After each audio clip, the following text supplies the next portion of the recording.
This is something that's probably happened to most people. You can be on the road and at any time maybe a fatigue sits in. Yeah, drowsy driving is dangerous. You know that. A new study found out that it's a lot more prevalent in crashes than we even thought. ABC2's Mallory Safaste with AAA's report. Mallory, what was the most surprising thing you found in the study?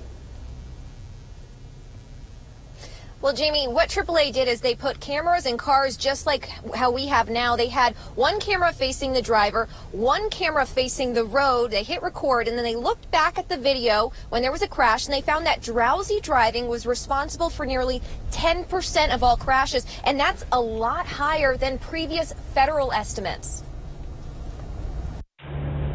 Terrifying video of drivers falling asleep behind the wheel. It's just for a moment, but it's enough to steer off the roadway, rear-end someone, or flip your car, which is what happened to Kristen Schmitz. I was about 5 hours into the drive. It's about a 10-hour drive on 95 South, and had the cruise control on and fell asleep. She was traveling to Savannah to visit family when her eyes shut for a few seconds. Luckily, I was in the right-hand lane, so there was nothing in my way, didn't hit any cars, went off the road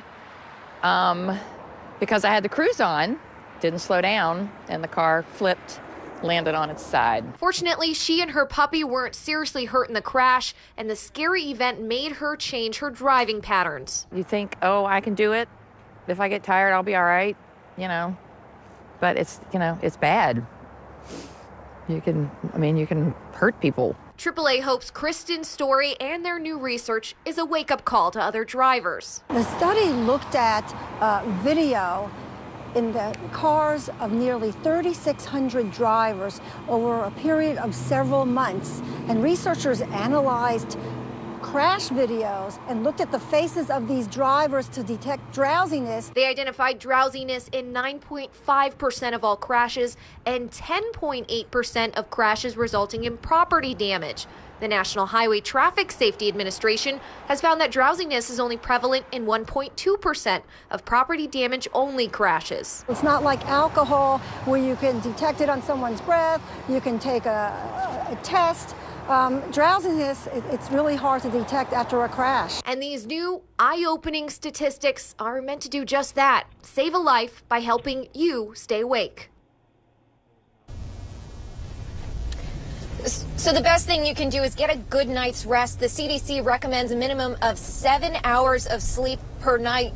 And the AAA also doesn't support any short-term tactics. You know what I'm talking about, you know, hitting yourself, blasting the AC, blasting the music. They say that's not going to work. Pull over, take a quick cat nap, no longer than 30 minutes, or pull over, get out, walk around before you get back in the car.